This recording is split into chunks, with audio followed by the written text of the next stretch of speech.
தமிழர்களே, இளைய சமுதாயமே, ஒரு நடிகனின் பின்னால் சென்று உயிரை விடவா நீங்கள் பிறந்தீர்கள்? நீங்கள் எதற்காக பிறந்தீர்கள்?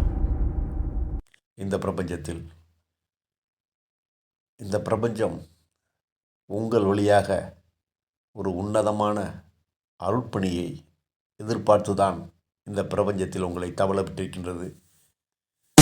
ஒரு நடிகனின் பின்னால் அலைவதற்காக அல்ல, ஒரு நடிகனை காண வெயிலில் சென்று காய்வதற்காக அல்ல, ஒரு நடிகனை காணச் சென்று உயிரை விடுவதற்காக அல்ல. அற்புதமான ஒன்று ஒவ்வொரு மனிதனுக்குள்ளும் இருக்கின்றது. அதை இயேசு அவர்கள் அற்புதத்திலும் அற்புதம் என்கிறார். அதை கண்டுறவா, அதை கண்டு கொள்ள முயற்சிக்காமல் தனி மனிதனை, ஒரு கலைஞனை பார்க்க ரசிக்க ஏன் இவ்வளவு அல்லல் படுகின்றீர்கள்? சிறார்களை எடுத்துக்கொண்டு எதற்கு நடிகனை பார்க்க சென்றீர்கள்? அவர்கள் என்ன பாவம் செய்தார்கள்? ஒரு தலைவன் மற்றவர்களை வழிநடத்த வேண்டுமென்றால் அவனை வழிநடத்த செய்திருக்க வேண்டும். அப்படிப்பட்ட தலைவனா நீங்கள் ரசிக்கும் நடிகன்? அவரே அவருக்கு தலைவனாகவில்லை. அவர் மற்றவர்களுக்கு தலைவனாக ஆசைப்பட்டு விட்டார். அதன் விளைவுதான் இந்த கருப்பு தின நிகழ்வு. மனிதன், தமிழன், போராட்ட குணம் மிக்கவன், அறம் சார்ந்தவன், கூலி உயர்வுக்காக 45 உயிர்களை உயிரோடு எரித்து கொண்டார்கள். அந்த கதை தெரியுமா? தமிழகத்தில் நடந்த கருப்பு சரித்திரம் பற்றி உங்களுக்கு தெரியுமா? தமிழனின் போராட்ட குணத்தை பற்றி நீங்கள் அறிய வேண்டுமென்றால் அந்த சரித்திரத்தை தேடி படியுங்கள். உங்களுக்கு அதற்கெல்லாம் நேரம் இருக்காது. ஒரு நடிகனை பார்க்க வெயிலில் வாடுவீர்கள், உயிரை விடுவீர்கள், பைத்தியம் போல் சாம்பி போல் அலைவீர்கள். இளைஞர்களே, எப்பேற்பட்ட பிறவி தெரியுமா மனித பிறவி? அதனை வீணாக அடித்து விடாதீர்கள். உங்களை ரசியுங்கள், உங்களை கொண்டாடுங்கள், உங்களை நேசியுங்கள். தமிழரின் போராட்ட குணத்தை உங்களுக்கு ஞாபகப்படுத்தவே நான் நாகப்பட்டினத்தில் உள்ள கீழ் வெண்மணியில் நிகழ்ந்த அந்த அறப்போராட்டத்தை, ஜனநாயக போராட்டத்தை உங்கள் கண்முன் நிறுத்த ஆசைப்பட்டேன். அதன் விளைவாகத்தான் நான் இருண்ட வானில் சிவப்பு நட்சத்திரம் என்ற சினிமா தொடரை எனது சேனலாகிய ஜெய் தமிழ் சினிமாஸ் யூடியூப் சேனலில் வாரம் 5 நிமிடங்கள் வரும். அதனை தொடர்ந்து பாருங்கள். தமிழனின் போராட்ட குணத்தை பாருங்கள். தமிழன் அறம் சார்ந்தவன், போராட்ட குணமிக்கவன், ஆகச்சிறந்த ஜனநாயகவாதி. அப்படிப்பட்ட தமிழன் இன்று ஒரு நடிகனுக்காக வெயிலில் நின்று வாடலாமா? ஒரு நடிகனுக்காக உயிரை விடலாமா?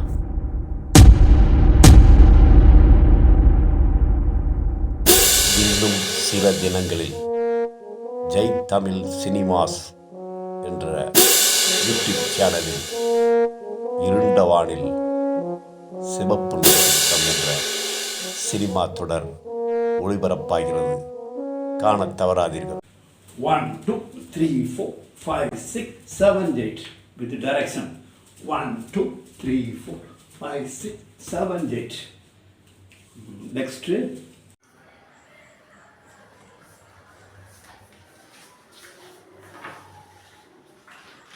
சார் வணக்கங்க சார். வணக்கம், வாங்க. சாதி குடிமைகள், மனிதர்களுடைய ஏற்றத்தாழ்வுகள் இருக்குது. ஒரு தெருவில் நடக்கணும்னா செருப்பு போடாமல் நடக்கணும்னு அப்படிலாம் நம்ம ஒரு குறிப்பிட்ட மக்களை குடும்பப்படுத்திருக்காங்க. அப்படிங்களா சார்? பெண்களை கச்சி அணியக்கூடாது, ஜாக்கெட் அணியக்கூடாதுன்னு தடை போட்டிருக்காங்க. அதை எதிர்த்து போராடி குயிலிங்கிற ஒருத்தி கன்னியாகுமரியில் தன் மார்பையை அறுத்து வீசி எரிச்சிருக்காங்க. அதுக்கப்புறம் தான் பெண்கள் வந்து கச்சேரி ஆரம்பிச்சிருக்காங்க. அதனால தான் ஒரு ஃபங்க்ஷனில் ஒரு மனுஷனுக்கு பொன்னாடி எதுக்கு போத்துறான்னா, அந்த மனுஷனை எந்தவித ஏற்றத்தாழ்வுமின்றி மதிக்கிறேன் என்று அர்த்தத்துக்காக தான் பொன்னாடியே போத்துறாங்க. அப்படிங்களா சார்? அப்போ இதெல்லாம் நடக்கிற காலத்துலாம் நான் பிறக்காமல் இருந்துட்டேன், அதனால் எனக்கு தெரியல. நீங்கள் சொன்ன பிறகுனாலும் நான் தெரிஞ்சுக்கிட்டேன் சார். எஸ், ரொம்ப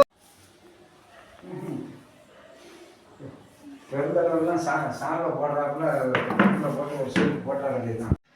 ஒரு காலத்தில் இடுப்புக்கு மேலே உடை அணியக்கூடாதுன்னு தடை இருந்துச்சு. பெண்களுக்கு கச்சை அணியக்கூடாது, அதாவது ஜாக்கெட்டே அணியக்கூடாதுன்னு தடை இருந்துச்சு. அதெல்லாம் நம்ம மீறி இப்போ வந்து முழு ஆடை நம்ம உடுத்துறோம். அந்த அளவுக்கு புரட்சி ஏற்பட்டிருக்கு. அந்த அந்த புரட்சியை ஞாபகப்படுத்தி தான் இப்போ ஏதாவது ஒரு ஃபங்க்ஷனில் ஒரு மனுஷனுக்கு அந்த பொன்னாடியை போற்றி அவனை முழு மனுஷனாக மதிக்கிறோங்கிற ஒரு அடையாளத்துக்காக தான் பொன்னாடை ஊற்றுறாங்க. அப்படிங்களா சார்? பரவாயில்லைங்க சார், இதுக்கு விளக்கம் தெரிஞ்சுக்கிச்சு. கரெக்ட், அவ்வளோதான். சார் வணக்கம் சார். வணக்கம். சார், ஆணவ கொலை பூரா நடக்காமல் இருக்கிறதுக்கு நல்ல நடவடிக்கை எடுத்துக்கிட்டு இருக்கிறீங்க. ஊரே பேசிக்கிட்டு தான் இருக்குது. அதனால் நான் உங்களை நேரில் பார்த்துட்டு இந்த சால்வை பொன்னாடையை போட்டு போகலாம்னு வந்தேன். அப்படியா? ஆமாங்க சார்.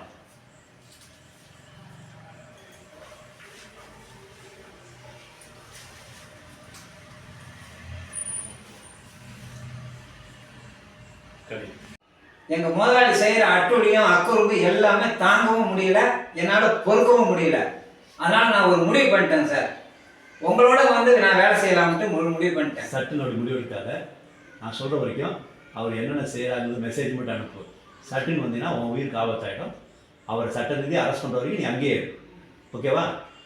சார், எங்கள் முதலாளி செய்கிற அட்டுழியும் அக்குறும்பு எல்லாமே தாங்கவும் முடியல, என்னால் பொறுக்கவும் முடியல. அதனால் நான் ஒரு முடிவு பண்ணிட்டேன் சார். உங்களோட வந்து நான் வேலை செய்யலாம்ட்டு முடிவு பண்ணிட்டேன். சட்டுனோட முடிவு எடுக்காத. நான் சொல்கிற வரைக்கும் அவர் என்னென்ன செய்கிறாங்கிறது மெசேஜ் மட்டும் அனுப்பு. சட்டுன்னு வந்தீங்கன்னா உன் உயிருக்கு ஆபத்தாயிடும். அவர் சட்ட ரீதியாக அரெஸ்ட் பண்ணுற வரைக்கும் நீ அங்கேயே இரு. ஓகேவா? சார், அப்படி முடிவு எடுத்து வந்துடாத. ஏன்னா நீ அங்கேயே இருந்து அவர் என்னென்ன தப்பு செய்கிறாருந்த மெசேஜ் எனக்கு அனுப்பு. நீ சட்டுன்னு வந்துட்டீங்கன்னா உன் உயிருக்கு ஆபத்தாயிடும். அதனால் நான் சொல்கிற வரைக்கும் அங்கேயே இரு. சட்ட ரீதியாக அவரை அரெஸ்ட் பண்ணுற வரைக்கும் நீ அங்கேயே இரு. சார் வணக்கம் சார். வணக்கம். ஸ்டெல்லா மேடம் வந்து இந்த தடயங்களை கொடுத்து அனுப்பிச்சிருக்காங்க சார். கொலை பண்ண இடத்துல இருந்து எடுத்து கொடுத்தது சார். இதெல்லாம் வாட்சு, கர்ச்சீப்பு இதெல்லாம் கொடுத்துருக்காங்க sir. Very good, very good. Stella madam நல்லா ஒர்க் பண்ணுறாங்க இருக்க. ஆமாம் சார். நான் கேட்குற வரைக்கும் அந்த தடயத்தை பத்திரமா வச்சிரு. சரிங்க சார். ஓகேவா? ஒரு காலத்தில் இடுப்புக்கு மேலே உடை அணியக்கூடாதுன்னு தடை இருந்துச்சு. பெண்களுக்கு கச்சை அணியக்கூடாது, அதாவது ஜாக்கெட்டே அணியக்கூடாதுன்னு தடை இருந்துச்சு. அதெல்லாம் நம்ம மீறி இப்போ வந்து முழு ஆடை நம்ம உடுத்துறோம். அந்த அளவுக்கு புரட்சி ஏற்பட்டிருக்கு. அந்த அந்த புரட்சியை ஞாபகப்படுத்தி தான் இப்போ ஏதாவது ஒரு ஃபங்க்ஷனில் ஒரு மனுஷனுக்கு அந்த பொன்னாடியை போற்றி அவனை முழு மனுஷனாக மதிக்கிறோங்கிற ஒரு அடையாளத்துக்காக தான் பொன்னாடை ஊற்றுறாங்க. அப்படிங்களா சார்? பரவாயில்லைங்க சார், இதுக்கு விளக்கம் தெரிஞ்சுக்கிச்சு. கரெக்ட், அவ்வளோதான். அப்படி முடிவு எடுத்து வந்துடாத. ஏன்னா நீ அங்கேயே இருந்து அவர் என்னென்ன தப்பு செய்கிறாருந்த மெசேஜ் எனக்கு அனுப்பு. நீ சட்டுன்னு வந்துட்டீங்கன்னா உன் உயிருக்கு ஆபத்தாயிடும். அதனால் நான் சொல்கிற வரைக்கும் அங்கேயே இரு. சட்ட ரீதியாக அவரை அரெஸ்ட் பண்ணுற வரைக்கும் நீ அங்கேயே இரு. ஆக்ஷன். சார், ஸ்டெல்லா மேடம் வந்து இந்த தடயத்தை கொடுத்துட்டு வர சொன்னாங்க சார். அந்த வாட்சு கொலை பண்ண இடத்துல இருந்து எடுத்துருக்குது சார். இதெல்லாம் very good, very good. Madam நல்லா ஒர்க் பண்ணுறாங்க இருக்கு. ஆமாம் சார். Okay, okay. நான் கேட்குற வரைக்கும் இந்த தடயத்தை பத்திரமா வச்சுது. ஓகேவா? Okay sir. Correct. Action. Sir வணக்கம் சார். வணக்கம். அந்த ஸ்டெல்லா இருக்காங்களா சார், அவங்க டிடெக்டிவ் அவங்க கொடுத்து விட்ருக்காங்க சார். இந்த மாதிரி தடயங்கள் கொலை பண்ண இடத்துல இருந்து கிடச்சிருக்கு. அதனால வாட்சு, கர்ச்சீப் இதெல்லாம் இருக்குது சார். பரவாயில்லையே, செல்லம் நல்லா ஒர்க் பண்ணுறாங்க உங்களுக்கு. ஆமாம் சார். ஓகே, நான் கேட்குற வரைக்கும் இந்த தடை பொருளை பத்திரமா வச்சுருக்கேன். சரிங்க ஓகேவா? Okay sir. பத்திரமா. வரோம் சார். ஓகே.